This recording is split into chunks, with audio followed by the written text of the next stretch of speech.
dan doe je dus automatisch ook 2 profielen. Dus je hebt zowel natuur en gezondheid als natuur en techniek gedaan.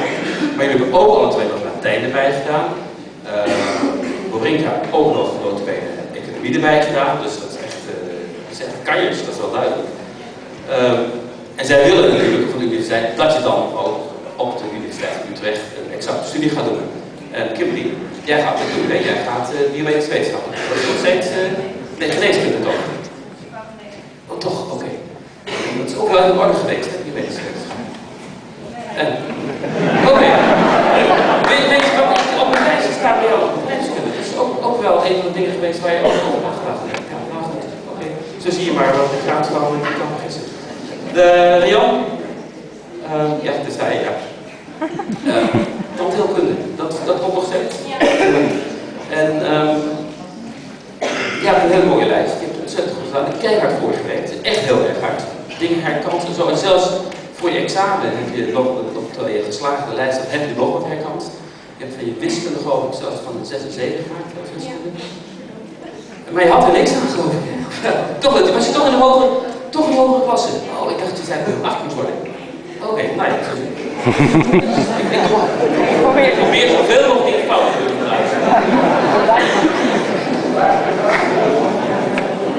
Nou, en dan ook geneeskunde. Niet meer.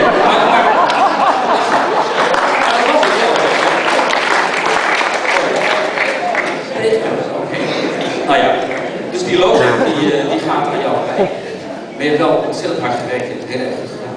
En ja, omdat jullie eigenlijk toch wel een soort onlosmakelijk met elkaar verbonden zijn, dacht ik dat jullie dan in ieder geval maar ook allemaal die gouden bunny moesten krijgen.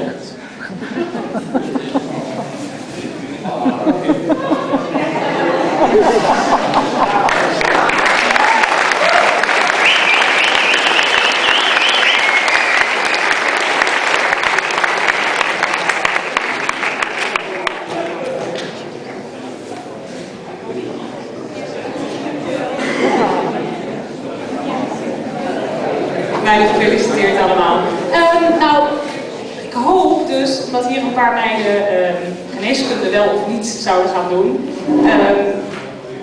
dat de volgende groep. Wie zie jij wel zitten als arts later? Wie zou als arts kunnen worden? Casper. Casper, ja. Ja, weet je wie ik ook wel zie zitten als arts?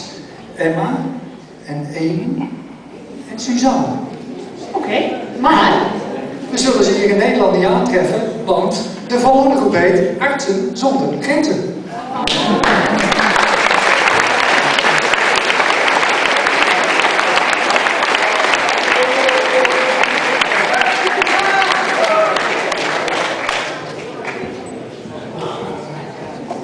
Nou, er was net al een beetje onduidelijkheid over wie er nou precies geneeskunde gestudeerd en wie niet. Ik schrok vanmiddag ook nog al. Ik nog even net op man kijken, dus ik zag dat Engel dat helemaal niet had opgegeven. Maar gelukkig heb ik dat even gevraagd.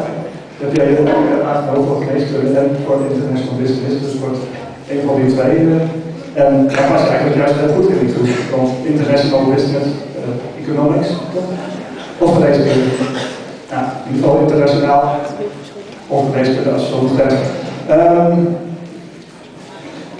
Ja, je bent verder, wou ik in ieder geval zeggen dat je mij is opgevallen dat je ook heel goed mensen kan helpen. Je helpt vaak andere leerlingen in de klas met die uitleggen en ja, dat vond ik ook heel positief.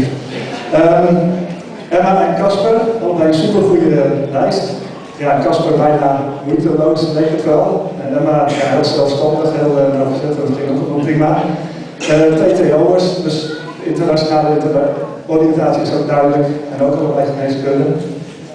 Suzanne, ja, ook internationaal uit Afghanistan. Russisch als examenvak, moeder dus Russisch.